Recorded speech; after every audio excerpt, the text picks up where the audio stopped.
Well, hello everybody. Welcome to July. Where has the time gone? It was nice to have some warm weather last week, wasn't it? Even though I was hibernating most of it, because I don't necessarily deal with the heat very well. But welcome, and I trust you all well. I'm about to start, or well, I am starting today, a July challenge. So I've decided it would be a good idea to do a little vlog every day. I thought it would be a good time because I've got a bit of downtime this month because I'm under the care of the Bristol ME service, so I'm stripping back life quite considerably, working through some of the things that might contribute to a flare-up, or just how I live with a condition, and it's a lot easier to do that if you don't have any big bonkers things in the month to do. So it means that I've got some time to try and do something constructive with my day other than trying to manage the everyday stuff. So I'm at that stage, and I thought, well, this would be a good opportunity for people to maybe get to know me a bit, and I've got lots of ideas on things that I can either talk about or places I can show you in the area. So I don't think we're going to have a boring month, but yeah, I was hoping to go and do the African Tail Way over the summer in July, but I've put that on hold just because I don't think having big things in the diary is particularly helpful at the minute. But as a first day on the 1st of July, I thought, well, maybe I could take you through how it all began, because yeah, memories for me, obviously not for you, because you might not have been there. I mean, I don't know how I've got 65, 66 subscribers. Where you've come from beats me, because I've done absolutely no promotion at all. I've put it on my own personal Facebook from time to time to let people know of my friends that I'm doing this, but I've just not really, because I just don't feel quite ready enough, and wanted to work it all out before I started. So a lot of people will say, oh, just start using your camera. So I get a bit uncomfortable staying in the same position. Anyway, so yeah, a lot of people would say, oh, you can start off by just using your phone and all that jazz. But one of the things that I found was, I'll show you, I've got it out. Yeah, so this is the tech that I started off with, and this is my phone, and it's an absolute brick. I'm gonna say it's the Moto E4 Plus. I'm pretty sure that's what it is. And let's just say I bought it for the battery life, because it is a beast. Because I was working 12.5-hour shifts, and having Google Maps at the end of a shift to work out when your buses come in is really handy. So I wanted something that would last the shift, and this performed admirably. It would last about 2-3 days without needing a battery change. However, the camera's rubbish, the sound is rubbish, and big apps would crash it. And even towards the end, before I started, I decided I needed to replace it. It wouldn't even, like, a lot of apps weren't supported, so I couldn't even do online banking on the last week of me using it. So yeah, I wasn't going to be able to use my phone, unfortunately. So I decided that I needed something to actually record what I was doing, and wanted, an actual camera, and decided the GoPro was probably the way to go. But I didn't have loads of money, and I thought, well, what's going to be the best investment altogether? And so I got the Hero 8. Bearing in mind this is about 1.5 years ago, I think I paid $150 for a set of accessories in the GoPro itself, so enough to get me started. And I got a wind muff. I call it the GoPro Afro. That's a mic muffler, wind muffler thing that surrounds the whole GoPro, because it has mics over the GoPro, so just having one wind muff on one little area, you'd have to stick quite a few on. So yeah, so I started using that. But then once you've got your footage, then you have to edit it, and obviously my phone wasn't having a good time, so wasn't going to be able to use my phone. And my poor laptop, so this is the laptop that I was using. I had it from uni, so we're talking 2012, 13, and it's the HP, I think it's HP 250, whatever that means. And it's a Pentium processor, so I decided I didn't want to get the cheapest. I wanted something that was gonna be like the next stage up. So it was a budget, but had a slightly stronger processor.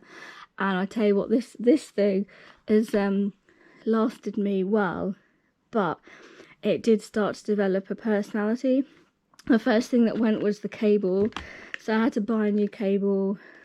So I've got a adapter thing. Don't even know what it's called, but you know, the thing that you plug into your laptop, the connecting thing, and it's got a adjustable, I'm gonna say voltage, ampage, whatever, wattage. It basically can take anything from 15 volts, there we are, 15 to 24 volts. And it's got a DC mode, no idea what that means, but I looked at the battery components and the electronics in the laptop and realised that 20 was the one for this one, so that was good. So this has worked absolutely fine. So that got that working, but then it got to a stage where it wouldn't turn on if it had the battery in, and the battery wouldn't work because it wasn't holding any charge. I bought a new battery which lasted about a year and a half, and then it just completely wouldn't work without a battery at all. So I took the battery out and then used to just have to use it plugged in. Not sure how entirely safe that was. And then it got to a stage where the fan was sounding like the laptop was taking off, and on Zoom calls I would have people saying, "What's that noise in the background?" It was that bad that even Zoom wouldn't filter it out. So I had to spend a lot of my time on mute. And again, it got to the stage where the poor thing just wouldn't tolerate any kind of heavy duty action. So it wouldn't like OS Maps. It didn't like OS Maps. It would just collapse. So I was starting to have problems with that, and video editing is quite it's an intensive thing to put a laptop through at the best of times. So I was able to edit on Clipchamp. Crashed it, so I couldn't use Clipchamp, but I could use Flixia because it's a web-based, but you do have to pay for it. But I decided for 10-15 quid a month it was worth it for now. It only does 1080p, but I'm not going to be able to have the tech to be able to process up to 4K anyway. And I've noticed that YouTube, unless you've got a really modern device, it tends to put it down to 1080p, sometimes 720. And so I think for me at this moment, why would I want to? I don't have the money to upgrade all my equipment.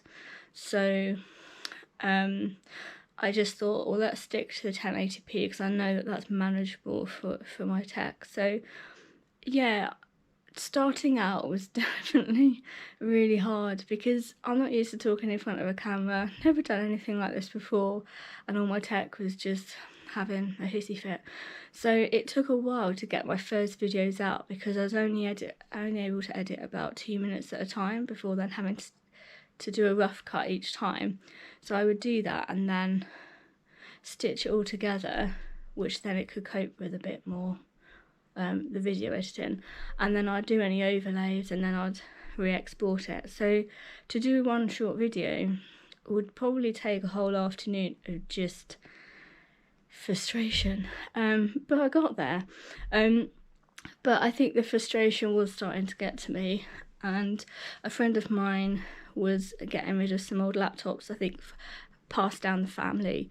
I think she had children, and so that she needed to have some for her kids, but probably didn't need quite as many as they had. So they sent me one of the old ones, and so instead of having a teeny weeny old processor that was just sounding like a airplane taking off my poor little laptop, I'm now using this one.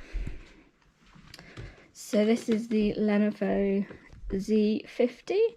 So it has a so I think the specs of this is it's got 8 gigabytes of memory, and it's got a terabyte of memory. So it's a HDD drive though, so it's not very quick at retrieving information, which is quite important for when you're doing editing. So if I had the choice again, I definitely would go for an SSD drive. It'll just make it a lot easier. And I'm still having dramas with this because this laptop's 9 years old and I am working the living daylights out of it. So I will talk about my workflow on another video, but just so you can see the steps required to get going with this, that's mainly what I've been wanting to share with you today, some of the early frustrations. But this thing, yeah, this copes a darn sight better. I'll go through some of the current stuff in another video, but I just wanted to kind of express that it is a lot harder to get into than just pick up your phone if you don't have modern tech. And one of the things is, if you're not very well, generally, like my income is dramatically less than it was when I was firing on all cylinders and thriving in life. So I just don't have the capacity to be able to just get the latest things. I don't get things on credit because I'm just wary of that because of my financial situation. So it's one of those things where you just have to make do with what you've got. I think getting the GoPro Hero 8 was a really good choice. I think I've had a whale of a time with this thing. It is starting to show its age, doesn't have the modern features, but it's good enough for now. It has got a little bit of a personality from time to time, but hey, don't we all really? We're getting old, including me. So yeah, that's the tech side of things. From a kind of perspective of what I decided why I was doing this and why I wanted to start the channel. So I think a lot of people during the pandemic decided that they wanted to get out and do more outdoorsy things, and found YouTube a really useful way of connecting with people, and I found that. So found myself on YouTube, and I'd watch other videos and see what they were getting up to and get some inspiration. But one of the things that I was finding was that a lot of people are very fit and will get to these amazing places, and also they can drive, and I am not fit and I can't drive, but I still managed to get out and do things. My life hasn't been very exciting the past year, but I do think there's still an awful lot in me. It's just learning about where I'm at and all of that stuff. And I still do. I get a lot of questions about, how on earth do you get up a mountain when you've got ME? And people that know me fairly well will just be a bit perplexed. And I think one of the things is I've just learned how to manage the health conditions that I have.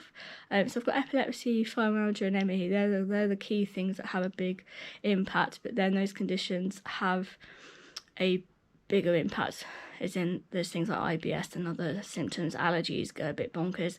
I get a really red nose sometimes because it kicks off my rosacea. So if ever I look like Rudolph's wayward cousin, then that would be why. So I just thought, well, let's join in this YouTube bandwagon and see where it all goes, because I thought there are things that you can do outdoors, and I love the outdoors, and I thought, well, this would be good.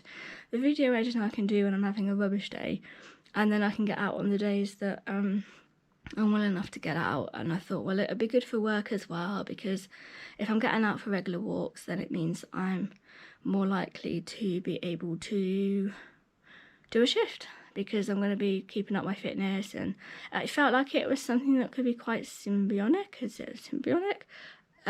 Work together quite well. So me doing walks and trying to keep my fitness up for doing my job, because I work in healthcare. And yeah, so, and the concept, I came up with the idea of sloth outdoors because I just do everything really slowly. I am definitely not someone that does things particularly quickly unless there's a real need for it. If I was in danger, then I've got the capacity to get myself safe. But in general, the way that I'm able to achieve the things that I'm able to and experience the things that I want to is by taking it slow and pacing it out, and you'll find that quite clear as you watch me do stuff. And so I think having a channel that just expresses that. So Sloth Outdoors came about really quick, quite easily, just because it's a really natural thing. And so I came up with a tagline, adventure at a slower pace, just because that's exactly what I do. So that's how that all started. The other thing that I wanted to get as well at the time was an SLR camera, because I started a website as well fairly recently, and wanted to be able to add my own images and photos, and even the phone that I have now, I've got the iPhone SE, a second generation. I got that second hand, and the camera's fine, but it just won't give the same amount as an SLR would. But that's been a big learning curve, and yeah, I just find the technical side of all of this really hard work. So I've been learning all different types of software, and I think the photography side has been the thing that's fried my brain the most. I feel fairly confident at the video editing at the minute, but I'm learning so many other skills that I just never thought I would. This has led to way more than just I'm just going to do a YouTube channel to encourage people to get out the door. Yeah, I think I'm learning things that I never thought, I didn't expect to. And because I've done it properly, as in I've not just used my phone, I'm actually using equipment to record and then editing. And I might be starting to add special effects and other things, so then you're using different software. And because of the website, I'm starting to learn about graphic design, so I've been doing some doodles that I can use on my webpage for blogs. So there's a lot of things that this has been a bit of a launch pad for, and I'm really loving it. It's just, I think learning tech when you've got brain fog is quite funny. Yeah, definitely. And so my brain is starting to wear, you could tell. So the camera that I decided to get because I wanted the SLR was the 700D Canon. I liked it because it was within my budget. It's secondhand, obviously, and the specs seemed to be fine for what I needed. It's got a small camera body, which I've only got teeny weeny hands, so that's really handy. And it also can take video, so that's handy because it means that when I'm doing gear reviews or videos inside, normally what I would do is use that instead of the GoPro, which I'm using now. The only reason why I'm using the GoPro is because I'm wandering around showing you tech. But I think that's really how it all started. And if you're wanting to start a YouTube channel, definitely go for it. But just be a little bit aware that it's a little bit more than perhaps you'd think. And it has taken me an awful long time to learn stuff, just because brain fog and juggling life, it's not easy, and having budget constraints. I feel like I've been very limited because of either finances, ability, all of that stuff. But yeah, I'm thriving, loving life, and I'm looking forward to sharing this all with you moving forward. I think that is enough of me talking for one day. I'm hoping the next videos will be a lot more concise. I woke up at 6 o'clock this evening. So I woke up at 6 o'clock this morning and then decided I needed to have a nap in the morning, and then it turned into more of a sleep throughout the whole day. I am turning into a bat, so Batman, watch out. I'm going nocturnal basically. The fibromyalgia just upsets my body clock rhythm. So yeah, it means that the daily vlog might end up being quite late at times. It might be more of a nighttime vlog rather than a day vlog, but we'll see how we go. I'm really looking forward to a bit of routine over this coming month, and yeah, look forward to sharing all this with you soon, and look forward to tomorrow.